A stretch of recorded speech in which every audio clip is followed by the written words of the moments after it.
Welcome to red TV. నేను మీ తేజ. ముంబైలో ఒక దారుణమైన సంఘటన జరిగింది. ఫ్రెండ్సే ఒక వ్యక్తిని వేధించి అతని ఆత్మహత్య ప్రయత్నం చేసుకోవడానికి వాళ్ళు కారకులయ్యారు. ఎస్, ఈ సంఘటన ముంబైలో జరిగింది. ఒకటి కాదు, రెండు కాదు, లక్షలు కాదు, ఏకంగా 3 కోట్లు అతన్ని బ్లాక్ మెయిల్ చేసి అతని దగ్గర నుంచి కొట్టేశారు ఇద్దరు స్నేహితులు. ఇందులో ఒక మహిళ కూడా ఉంది. అమ్మో, దీని గురించి మాట్లాడితే మాత్రం ఖచ్చితంగా మీరందరూ కూడా భయపడాల్సిందే. ఇద్దరు స్నేహితులు కలిసి ఒక వ్యక్తిని, రాజ్ కుమార్ అనే ఒక వ్యక్తిని ఎంతలా వేధించారంటే దానికి అతను ఈరోజు చనిపోయాడంటే ఒకసారి అర్థం చేసుకోండి.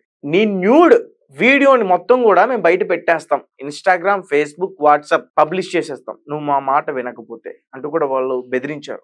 దాదాపు 18 నెలల నుంచి కూడా అతన్ని చాలా వేధించారు.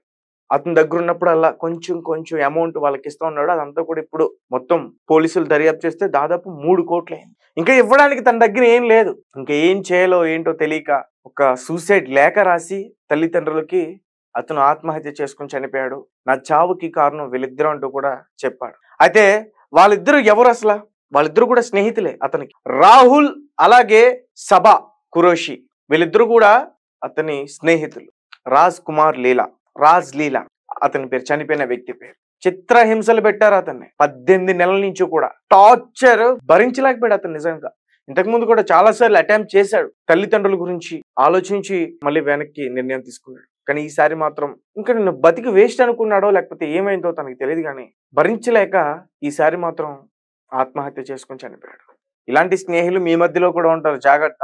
మీరు ఎప్పుడైనా సరదాగా ఉన్నప్పుడు కానీ మన స్నేహితులే కాదని మీ సీక్రెట్స్ చెప్పినా, మీరు ఏదైనా అక్కడ కొంచెం వేరేగా ప్రవర్తించినా అవన్నీ కూడా రికార్డ్ చేసేస్తారు. ఈ మధ్యకాలంలో ఇవన్నీ కూడా ఫోన్తో రికార్డ్ చేసేస్తారు.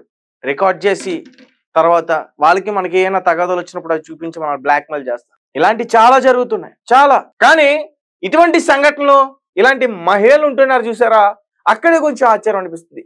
ఆఖరికి మీరు కూడా దిగజారిపోయారా? డబ్బుల కోసం మీరు కూడా అబ్బాయిల్ని బ్లాక్మెయిల్ చేసేస్తున్నారా? ఏంటి అసలు ఈ సమాజం ఎటువైపు వెళ్తుంది? అతను సూసైడ్ లెటర్ రాశాడు.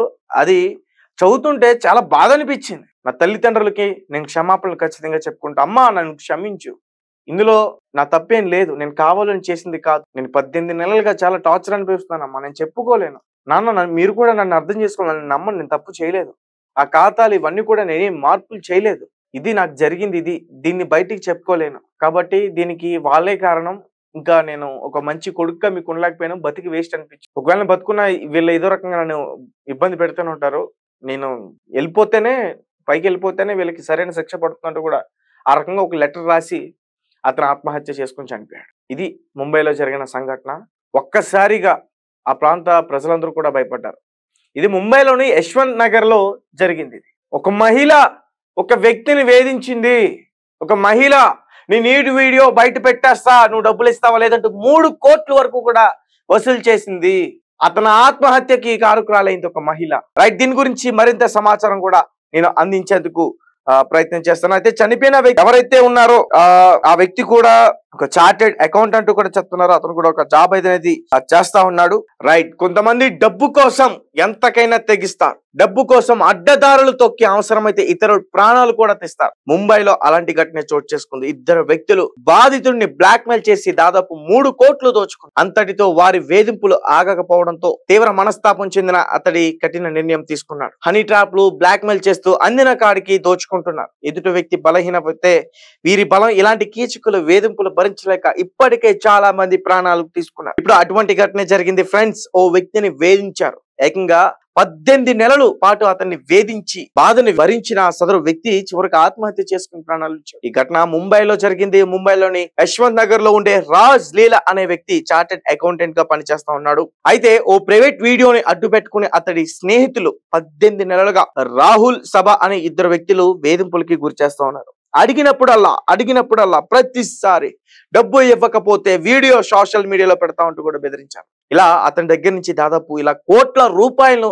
అతడి వద్ద నుంచి తీసుకున్నారు. వారి వేధింపులు ఎక్కువ కావడంతో రాజ్ ఆత్మహత్య చేసుకుని చనిపోయాడు. పోలీసులు కేసు నమోదు చేసుకుని దర్యాప్తు చేస్తా ఉన్నారు. అయితే ఈ రాజ్ చనిపోయే ముందు ఒక సూసైడ్ నోట్ కూడా రాశాడు. ఆ నోట్ లో ముందుగా తన తల్లికి క్షమాపణలు చెప్తున్నాడు. కుటుంబాన్ని బాగా చూసుకోవాలని కోరాడు. నేను మీకు మంచి కొడుకుని కాలేకపోయాను, మిమ్మల్ని ఒంటరిగా వదిలేసి వెళ్ళిపోతా ఉన్నాను. నేను చాలా చెడ్డవాడినంటూ రాసుకొచ్చాడు. అంతేకాకుండా తన తోటి ఉద్యోగుల గురించి కూడా ప్రస్తావించాడు. దీపా లఖాని, నేను మీ నమ్మకాన్ని వమ్ము చేసినందుకు క్షమించండి, నన్ను నమ్మండి. నా తప్పులన్నిటిని నేనే బాధ్యుణ్ణి. ఇందులో ఎవరికి ఎటువంటి సంబంధం లేదు. నేను ఖాతాలను తారుమారు చేయలేదు. శ్వేత జయప్రకాష్లకు ఏం తెలియదు. దయచేసి వారిపై ఎటువంటి చర్య తీసుకోకండి అని రాశాడు. చివరి పేజీలో తన ఆత్మహత్యకు ఎవరు కారణమో రాజ్ రాశాడు. నా ఆత్మహత్యకు కారణం రాహుల్ పర్వాణి సభా బాధ్యులు. వారు నన్ను నెలల తరబడి నన్ను బ్లాక్ మెయిల్ చేశారు. నా నుంచి కోట్లలో డబ్బులు తీసుకున్నారు అని రాసుకొచ్చాడు. దీంతో పోలీసులు వారిద్దరిపై కేసు నమోదు చేసుకుని దర్యాప్తు చేస్తా ఉన్నారు. తన కొడుకు చావుకు కారణమైన వారిని కఠినంగా శిక్షించాలని రాస్తల్ డిమాండ్ చేస్తా ఉంది. సో గైస్, చూశారు కదా, ఇటువంటి వ్యక్తులు మన దగ్గర కూడా ఉంటారు. మనం ఉన్న చోటే ఉంటారు, మన పక్కనే ఉంటారు. బీ కేర్ఫుల్, జాగ్రత్తగా ఉండండి. మీరు వారితో ప్రవర్తించేటప్పుడు కానీ మాట్లాడేటప్పుడు కానీ ఖచ్చితంగా గమనించండి. ఫోన్ లో కూడా రికార్డ్ చేస్తారు. వేరే ఇతర వ్యక్తుల గురించి మాట్లాడిన మాటలు ఫోన్ లో రికార్డ్ చేసి వాళ్ళకి వినిపించి లేదా మనకి వినిపించి బ్లాక్ మెయిల్ చేసి మన దగ్గర నుంచి డబ్బు కాజేయడానికి కూడా ప్రయత్నిస్తారు.